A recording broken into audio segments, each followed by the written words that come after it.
নমস্কাৰ ৰাইজ, আজি গৰু বিহু। আপোনালোকক বিহু শেহতীয়াকৈ হ'লেও আপোনালোকক মৰম চেনেহ যাচিছোঁ আৰু নৱবৰ্ষ ওলগ জনাইছোঁ আৰু শুভেচ্ছা দিছোঁ আপোনালোকক। আজি অসমীয়া লেখে নতুন বছৰ প্ৰথম দিন। আপোনালোক সদায় গোটেই বছৰটো যেন ভালে কুশলে যায়, তাৰে মোৰ TC টুটুৰাজ ব্লকৰ পৰা আপোনালোক কি দিম, ময়ো ভগৱান নহয়, তথাপিতো আপোনালোক মোৰ অন্তৰৰ পৰা আপোনালোকে সদায় ভালে কুশলে থাকে, তাৰে মই কামনা কৰিছোঁ। আৰু আজি গুৱাহাটীত বিশ্ব ৰেকৰ্ডৰ এটা অনুষ্ঠিত হৈছে আজি, আৰু মোদী ডাঙৰীয়া আজি আহিব তেখেতক তাত। আৰু আজি আমাৰ বহুত সৌভাগ্য ভাল এটা দিন, যি আমাৰ অসমীয়া ৰঙালীৰ বিহুটি বাপুতি আহোমৰ একদম আগৰ বহুত তাহানিৰ যুগৰে এটা আজি বিহুৰ বিশ্ব ৰেকৰ্ড গঢ়িবলৈ গৈ আছে আজিৰ দিনটো।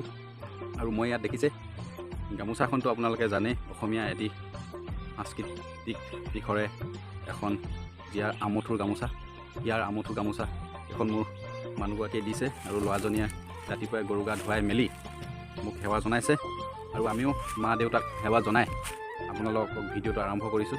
চাই থাকক, আজি ভাল দিন, বহুত ভাল দিন। বিশ্ব ৰেকৰ্ড কৰিবলৈ গৈ আছে আমাৰ অসমীয়া আজি বিহুৰ, ৰঙালীৰ বিহুৰ আজি বহুত ভাল দিন।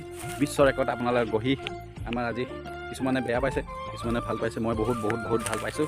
বিশ্ব ৰেকৰ্ড কৰিবলৈ গৈ আছে অসমীয়া সাংস্কৃতিকটো জীয়াই ৰাখিবৰ কাৰণে অসমত হিমন্ত বিশ্ব শৰ্মাই বহুত ভাল পদক্ষেপ লৈছে বুলি কৈছোঁ, আৰু অসমীয়াৰ কাৰণে বহুত ভাল আপোনালোকে নাজানো, আপোনালোকে ভাল পাইছে নে বেয়া পাইছে মই নাজানো, হ'লে মোৰ কাৰণে বহুত ভাল, আৰু আপোনালোকেও ভাল পাব বুলি আশা কৰিছোঁ। আজি গৰু বিহু, সেইকাৰণে বহুত আপোনালোকক মৰম চেনেহ দিছোঁ। ভিডিঅ'টো আৰম্ভ কৰোঁ ব'লক। আৰু আজি ভিডিঅ'টো আৰম্ভ কৰিছোঁ। আপোনালোকে মোৰ ঘৰৰ অৱস্থা বহুত বেয়া, তথাপিতো আপোনালোকে বিহু মনে প্ৰাণে দেহাই গোটেই তেজে হিৰে বিহু বুলি ক'লে আমি অসমীয়া বিহু বলীয়া আমি মানুহ, সেইকাৰণে আপোনালোকক দেখাবলৈ গৈ আছোঁ। মোৰ যি বতাহ ধুমুহাই শিল এদায় কৰি দিলে শিলে, মোৰ ঘৰটো টিংপাত উৰে, তথাপিতো আপোনালোকক দেখাইছোঁ, মোৰ ঘৰটোৰ বিষয়লৈ দেখাইছোঁ আজি।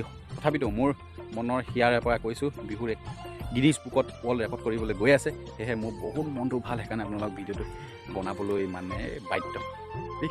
আপোনালোকে চাই থাকক ভিডিঅ'টো শেষত, তথাপিতো আপোনালোকে মৰম চেনেহ দিব, শেষলৈকে ভিডিঅ' স্কিপ নকৰাকৈ চাব দেই প্লিজ। নমস্কাৰ, TC টুটুৰাজ ব্লগলৈ স্বাগতম জনাইছোঁ। আজি নতুন এটা ভিডিঅ' লৈ আপোনালোক কালি যিটো শিল বৰষুণ দিলে আপোনালোকক দেখাবলৈ গৈছোঁ, গোটেই এদাই হৈ গ'ল, আমাৰ ঘৰ দুৱাৰ খতম হৈ গ'ল। ব'লকচোন আপোনাক ভিডিঅ'টো আৰম্ভ কৰোঁ, আপোনালোকক দেখাইছোঁ। খতম হৈ গ'ল, খতম হৈ গ'ল, টিং লাগি যায় এদাই খতম, পুৰা দিছে তাক, খতম হৈ গ'ল গাইছ, চক এদাই গাইছ, খতম হৈ গ'ল গাইছ, হৈ গ'ল খতম, এইবোৰ চক পুৰা পানী হৈ গ'ল। গোৱালটো নাই হোৱা, এইবোৰ চক খতম হৈ গ'ল গাইছ।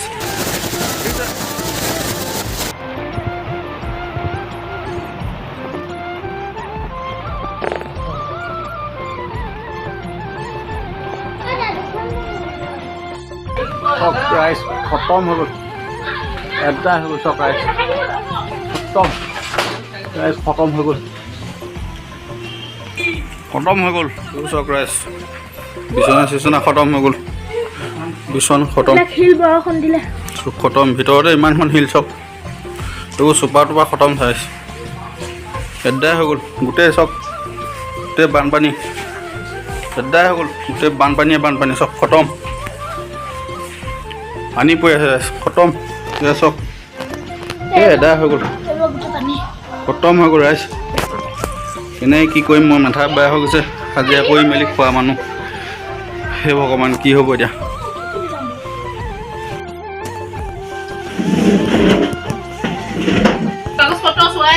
এইফালে চক ৰাইজ অৱস্থা বেয়া হৈ গ'ল, কেনেকুৱা অৱস্থা, এইফালে অৱস্থা বেয়া হ'ল,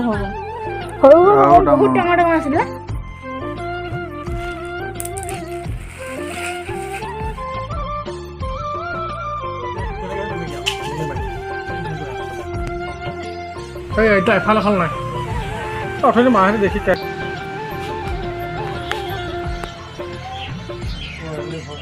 জলকীয়া আছিলে, খতম হৈ গ'ল, ভাগি মেলি খতম। এইফালে কোমোৰা এটাই হৈ গ'ল। এনেকুৱা ডখৰকৈ হৈ গ'ল চব, একদম ভাগি মেলি খতম হ'ল। মানে বতৰে এনেকুৱা তাণ্ডৱ চলালে আপোনাৰ, কৈ খোৱাটো বাদেই, ঘৰ দুৱাৰ থাকিবলৈও মানে নাইকিয়া কৰি দিলে, এদাই কৰি দিলে।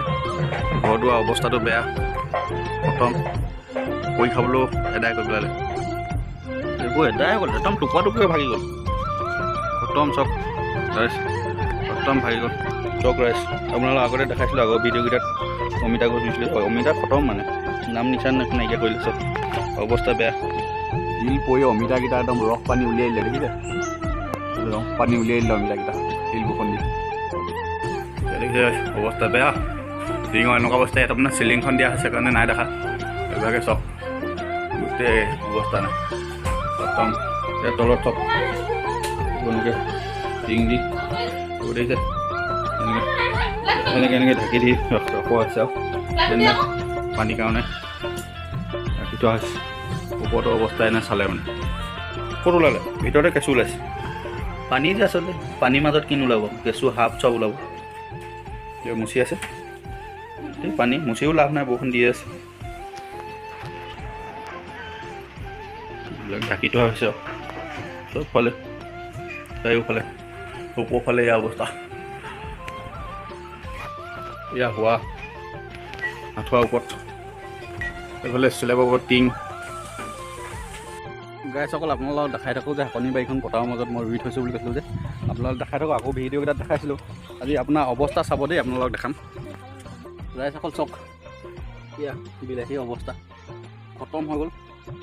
শিল বৰষুণ কিমান চাওক আপুনি, এটাই হৈ গ'ল চাওক, ইমান ধুনীয়াকৈ লগাইছিলোঁ চাওক, তেওঁ ইমান ধুনীয়াকৈ লাগি আছে চাওক, টকা দেখিছে ইমান ধুনীয়াকৈ লাগি আছে চাওক, সৰিলে চাওক, খতম নধৰা আপোনাৰ।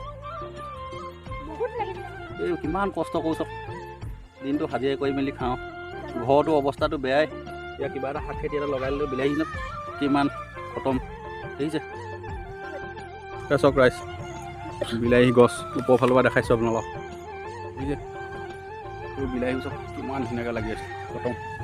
এইখিনি হেৰিখিনি গাজৰ খতম, বিলাহী দেখিছে নাই, বিলাহী খতম। এয়া চাওক ইমান ধুনীয়াকৈ লাগিছিলে চাওক, চাওক দেখিছে ৰাইজ, ইমান ধুনীয়াকৈ লমা লমকৈ লাগিছিলে চাওক, এইবোৰ খতম ভাগি মেলি খতম হৈ গ'ল ৰাইজ, একদাই চব খতম চব। চাওক গাইছ, এদিন দুদিনকৈ বহাগ বিহু পালেহি আৰু বেছি দিন নাই, এই দুটা দিনতে চাওকচোন এদাই হৈ গ'ল ঘৰ দুৱাৰ, খতম হৈ গ'ল। বিহু পালেহি কালিলৈ পৰহিলৈ, মোৰ মাথা কামেই নকৰা হৈ গৈছে, কি কৰিব চাওকচোন ৰাইজ, কি কৰিম কি নকৰিম, বতৰে খতম কৰি দিছে। আজি 20 তাৰিখ নে 21 তাৰিখ দেখিছে? পালেহি, ছোৱালীজনীও কিবা এটা দিম বুলি ভাবিছিলোঁ, চোলা কাপোৰ, এবাৰ নহ'বই চাগে, এনেকৈ উকা মুখে বিহু পঠিয়াব লাগিব। কি কৰিব, দুখীয়া সদায় দুখেই, হয় নাই বাৰু? আজি গাইজ ভিডিঅ'টো ইমানতে সামৰি মাৰিছোঁ, আকৌ বেলেগ এটি ভিডিঅ' লৈ আহিম। আজিলৈ ইমানতে সামৰি মাৰিছোঁ। জয় অসম, বাই বাই।